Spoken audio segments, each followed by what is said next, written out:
are fighting to cleanse the world of ancient evil, ancient ill. In this war of survival, we must keep before our minds not only the evil things we fight against, but the good things we are fighting for. We are fighting today for security, for progress, and for peace, not only for ourselves, but for all men. Not only for one generation, but for all generations.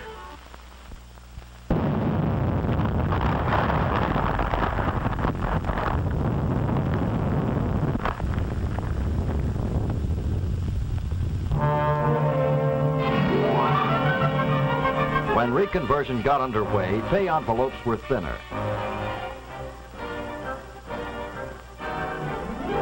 Bill Turner took a cut of $15. No more overtime. Take-home pay was cut, but the rent wasn't.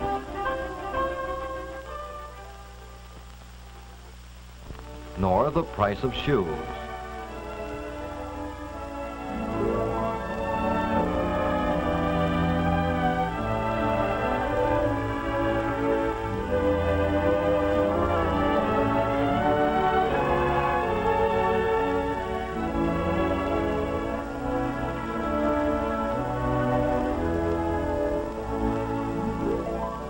Nor the price of food.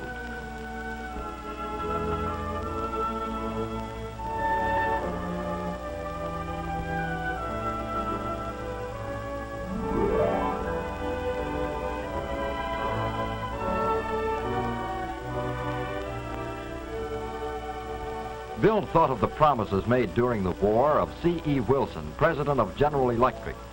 After the war is won, take-home pay on a 40-hour-a-week basis must eventually represent the higher levels of pay that now prevail. No, things weren't what Bill had hoped for. Roosevelt was gone, and his enemies were on hand to claim the victory. Pay cuts at home, oppression abroad.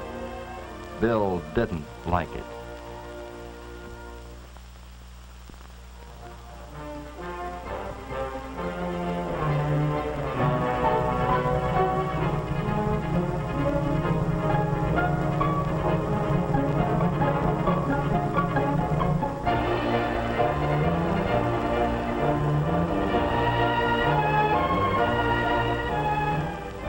The UE is a good-sized outfit.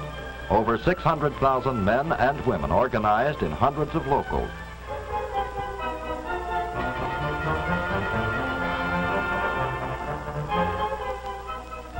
In Bill's local, the cut in take-home pay was on everybody's mind. Other locals felt the same way, and the union asked for an increase of $2 a day. The companies claimed they were unable to pay it unless price ceilings were hoisted. But UE had the facts. Let's take a look at a refrigerator that retailed at $169 in 1939. Here's where the money went. Raw materials and depreciation. Advertising. Distribution costs and profits. Manufacturer's profits. Against all this are the production labor costs, $17.40. Since 1939, the margin of profit had increased. OPA granted an increase of $7.77. The workers were producing more per hour and saving the company an estimated $3.66 per refrigerator. The UE demand of $2 a day would only mean $4.35 more in labor costs. Even with this increase, the Federal Trade Commission estimated that in the first year of full production, profits on refrigerators would be nearly $7 million more than in 1939. Furthermore, the companies were in possession of tremendous wartime profits. No, prices did not have to go up. except for the greed of the companies. Another company propaganda angle was that wage increases would cause inflation because the workers, with their war bonds, would have too much money. Here again, UE had the facts. A government survey tells the truth about which families have what savings.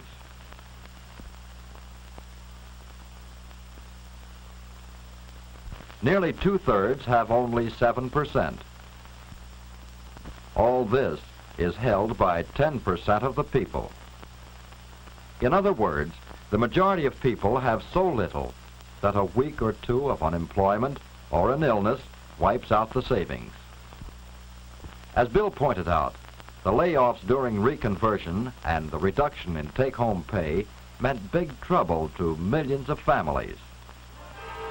What the companies left unsaid was how they rated the United States Treasury. Republicans and Southern Democrats, by wartime tax bills, guaranteed profits to all corporations through 1946, even if they were not producing. President Roosevelt called the bill relief for the greedy, not for the needy. In effect, an anti-labor Congress gave a huge strike fund to big business.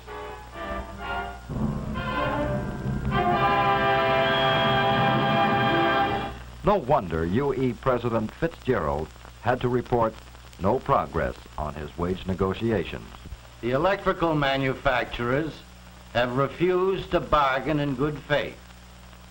In other basic industries, too, such as auto and steel, the employers are tough and unreasonable. As Phil Murray says, there is a conspiracy by big business against American democracy. To understand this conspiracy, we must remember what happened after World War I in 1919. At that time, to meet the high cost of living, labor unions asked for wage increases. The answer was a lesson.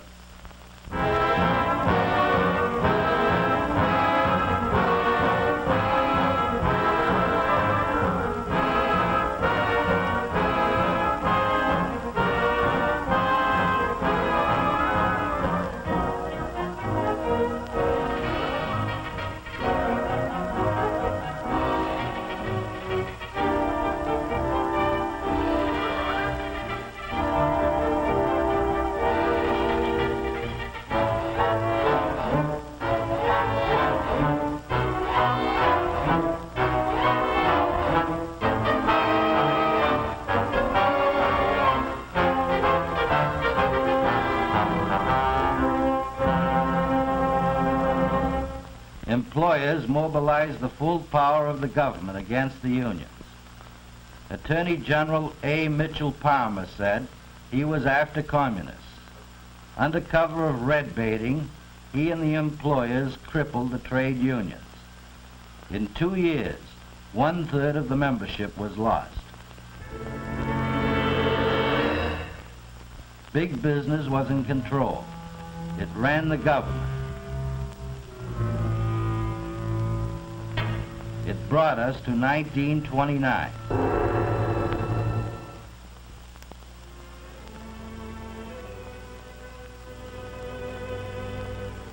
To this, and this, and this.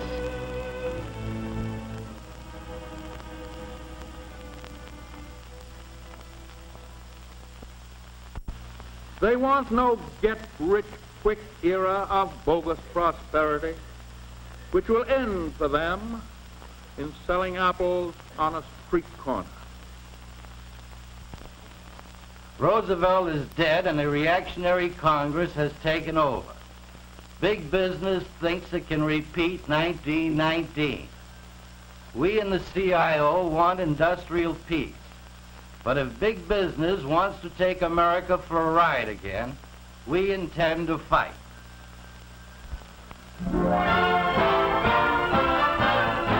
Bill Turner voted to strike. one of the ballots that rolled up a majority of 83% in favor of action. The locals voted to fight for food and clothing and rent against the company's drive for undue profits and fatter dividends.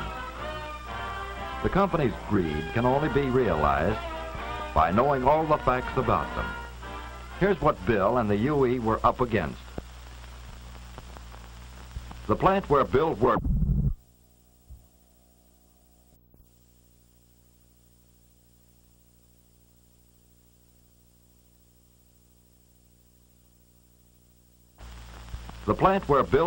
employed 15,000 people.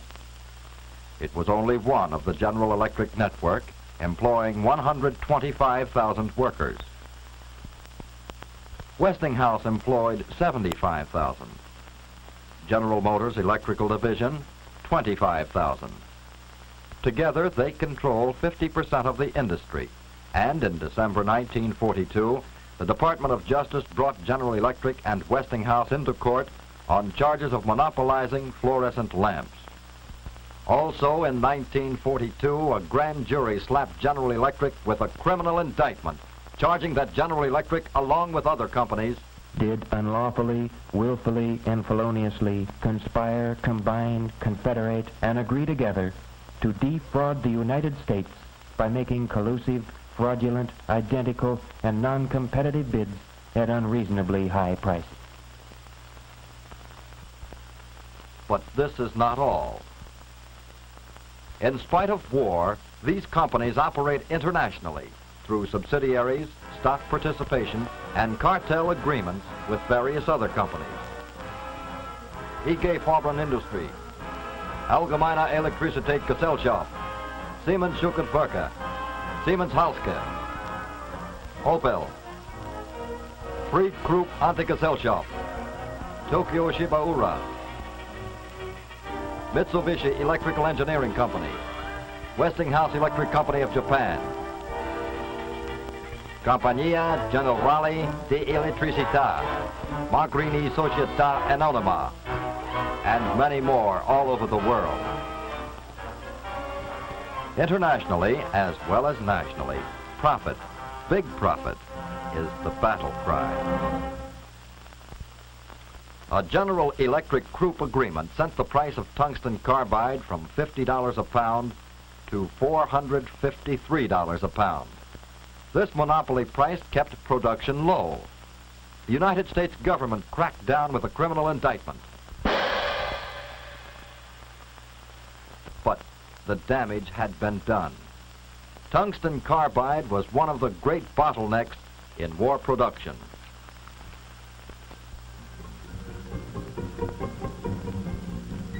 On the other side of the world, Kwanzo Tanaka, chairman of Mitsubishi, announced that part of their profits had been set aside for Westinghouse. Where did this money come from?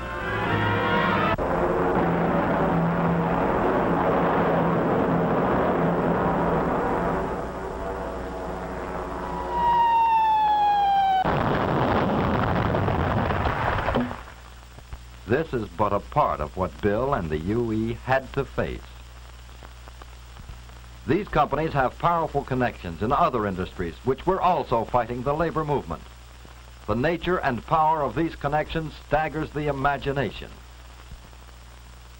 Take General Electric, for example. Its total assets are $543 million, over $500 million. That's a lot of money. Yes, General Electric is a big company. Yet here it is in scale as one of 13 industrial companies, including U.S. Steel, which are controlled by the J.P. Morgan interests.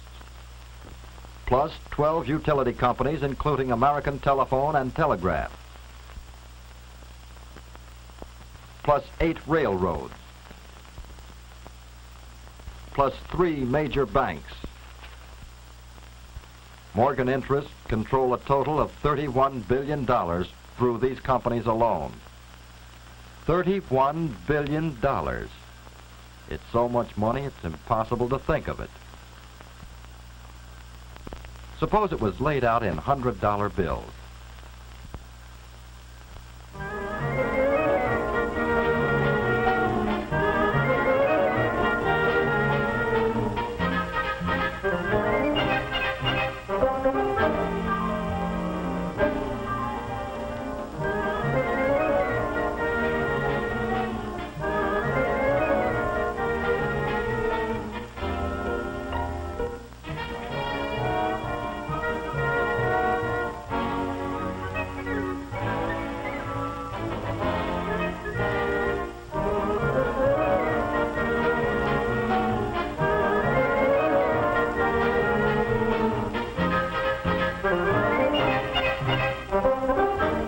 By the end of a block of, say, 400 feet, you could pick up $78,000 in about 15 minutes.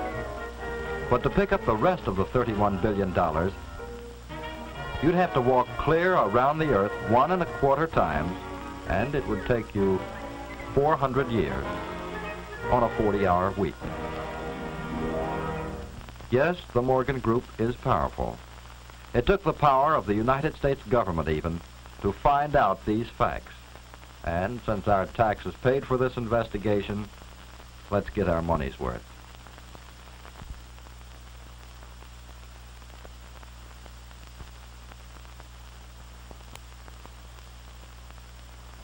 Morgan is the largest group.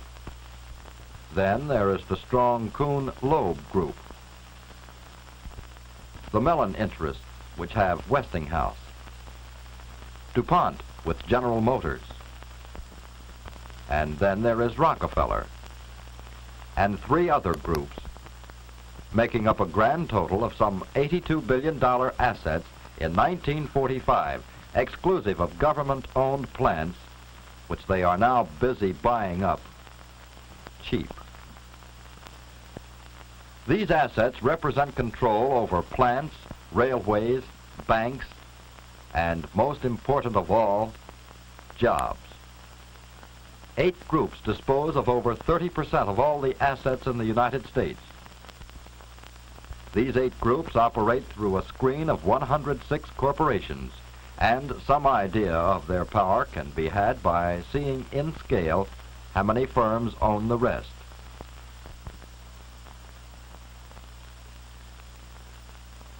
These 250,000 corporations exclude the million-odd small businesses in America.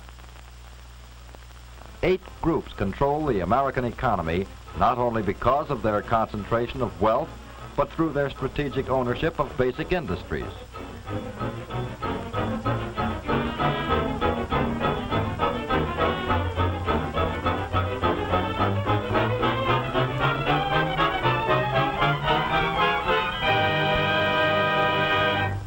Every consumer and every businessman in America hands over a percentage of their earnings to these 8 groups, often without knowing it. This is what is meant by big business. This is what is meant by their control of American economy. Big business is international. There were similar groups in Germany, Japan, Italy, England, France, Holland, Belgium, Spain, and smaller countries. Through colonial rule or subservient governments, they control raw materials and markets in most of the world. This is the big league in world business. Its name is imperialism. It leads to war, as Hitler's story shows. For Hitler had a dream that his big business should dominate the world. He called his dream the New Order. Foreign big business was weakened during the war, and today American big business is the strongest. And they have a dream to dominate the world. They call their dream the American century. The American century means the century of big business instead of the century of the common people. No, things weren't what Bill had hoped for, in more ways than one.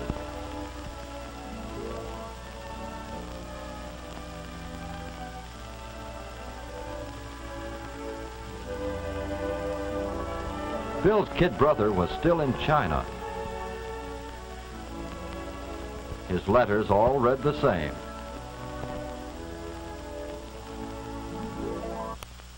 I'm fed up with this mess.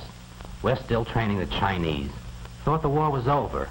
This place gives me the creeps. Kids hang around our garbage cans, waiting for us to clean our plates, while their own government big shots take their cut of UNRWA supplies. What a deal. What goes on here? Bill was wondering, too. He believed in the war as a great struggle against the enemies of the common people. But he was finding out now that not all his enemies were on the Axis side. Strange facts about the war were coming out. In 1942, we wanted to land in France. But Churchill pressed for a campaign in Italy to save Britain's interests in the Mediterranean. Still playing power politics, he pulled troops out of Italy and sent them off to Greece to fight on the king's side against the people. Diversion of 8th Army units to meet the political crisis in Greece disrupted our plans. The Germans had time to refit and strengthen their forces. American lives were sacrificed to pay for a Greek government the people didn't want.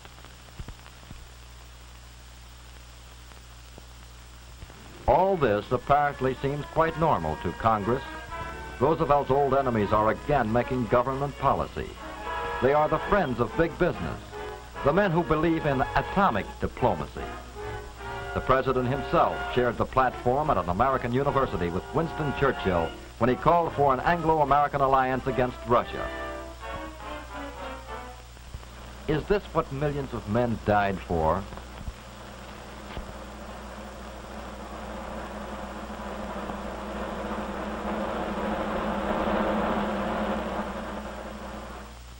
But we of the United Nations are not making all this sacrifice of human effort and human lives to return to the kind of world we had after the last World War.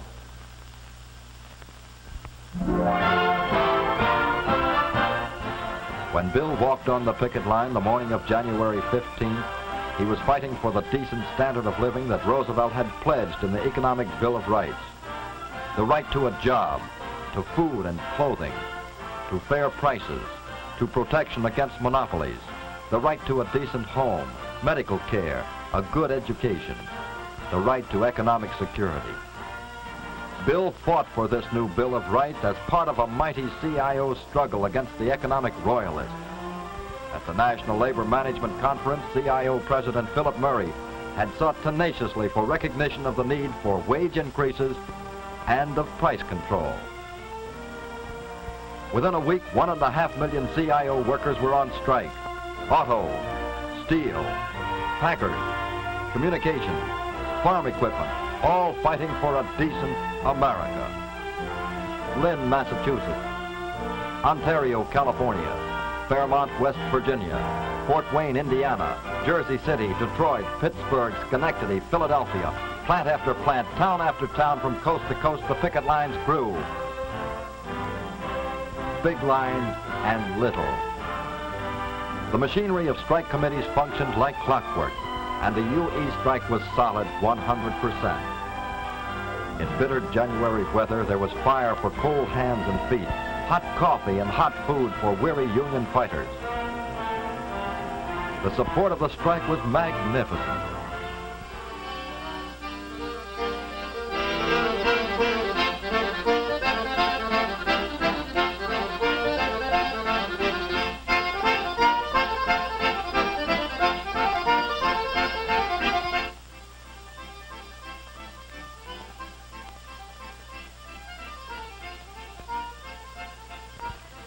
There were plenty of attempts at provocation, but the picket lines were solid.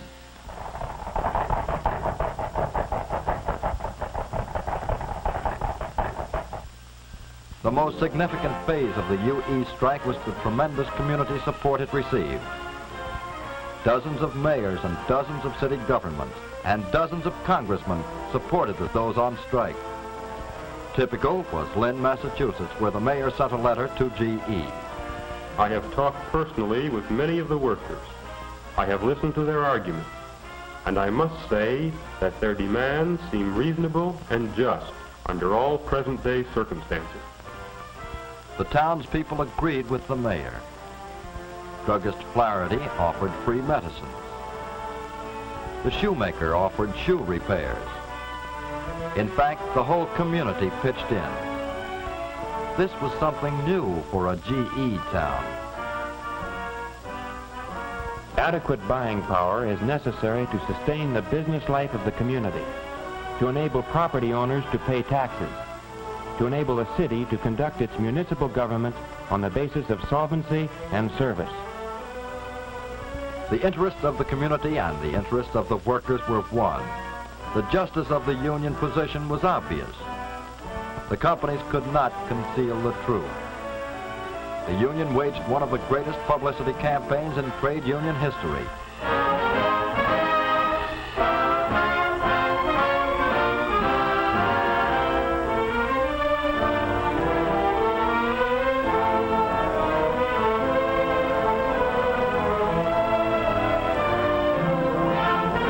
It used ads, radio, records, and sound trucks. The UE beat the companies at their own game. The people could not be divided. The union could not be isolated. Its strike machinery stood up, and Jim Matley's national director of organization for once was satisfied. When the companies failed to isolate us from the communities, they tried to smash us by the use of injunctions. Injunctions is the most reactionary weapon used by employers to break a strike. They have been repudiated by the American people and by Congress through the Norris-LaGuardia Act. But employers use the injunctions to mobilize the police power of the state to undermine and break a strike. Even the Army and the Navy has been used for the purpose of breaking strike. An injunction is an illegitimate offspring of an undemocratic government and a reactionary employer in the name of law and order. It leads to violence, as in the case of Philadelphia. In Philadelphia on March 1st, an ominous concentration of police shadowed the peaceful picketing and parading of UE members. An injunction had been granted against picketing. The company thought it had won a major step towards breaking the strike. UE locals in Philadelphia and Camden organized a protest parade, an orderly parade, headed by their country's flag, in the hands of a veteran of the German campaign. To the tune of the Star-Spangled Banner, while everyone stood at attention.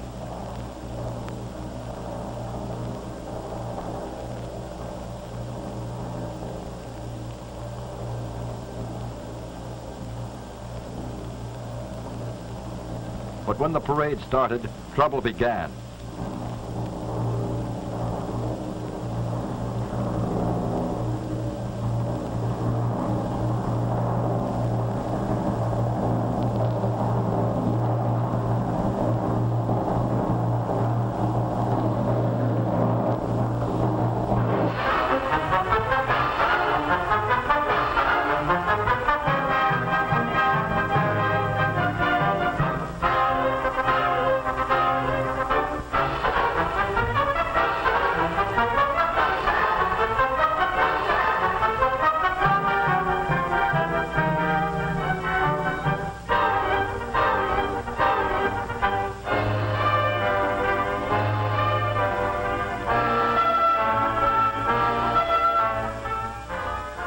The flag was torn from the hands of the veteran. The veteran was beaten.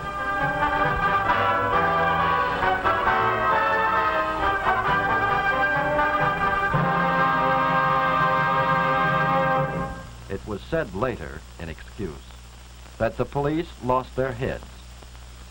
They certainly lost them in an organized manner. This is the result of having irresponsible officials in the city halls, the state capitals, and in Washington. When violence failed, the companies gave in. Big business was stopped. The strikes were won and the contracts were safe in the hands of Secretary-Treasurer Julius Emspach. Yes, big business was stopped. With the CIO in the forefront, labor and the people won the first round. But big business is not giving up. It is starting a new offensive. Prices have zoomed. What we won in the strikes is being stolen back from us through a big business Congress. Where are we going?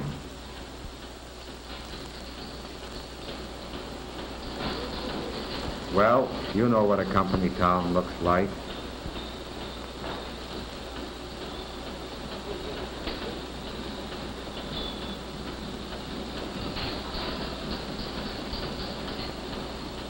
With this Congress re-elected, we'll have a company country with company housing, company stores, company unions, company discrimination. We'll have unemployment at home, and ultimately, war abroad. There's only one answer. Vote and vote right. Canvassing, registering, voting. Sustained organized effort of every local in its community. Community political action will hold the gains of the picket lines. Millions of enlightened ballots must be cast. We must elect a progressive Congress. Prosperity and even peace itself depend upon it. But behind each ballot is a person, a woman, a man. Bill Turner went to town to save the OPA.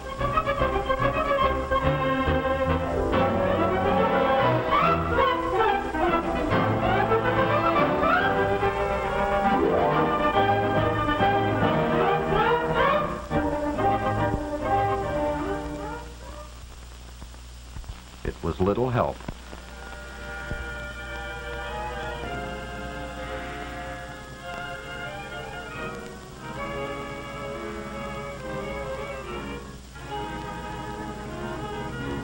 The Taps and the Byrds, the Hoffmans and the Rankins, big business Republicans and Democrats and their flunkies from the South, they fixed the OPA, like they fixed FEPC, like they fixed full employment, like they fixed minimum wages, like they fixed the Hobbs bill, like they fixed too many things in that year of disgrace, 1946.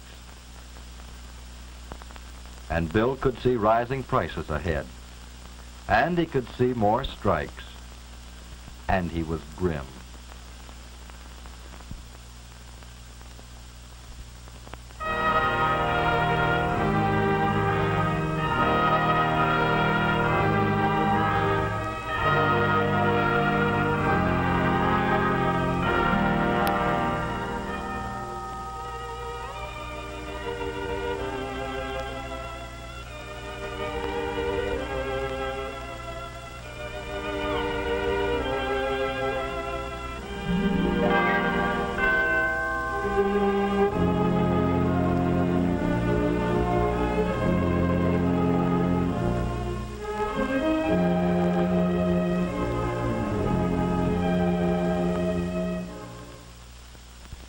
That this nation under God shall have a new birth of freedom, and that the government of the people, by the people, and for the people, shall not perish from the earth.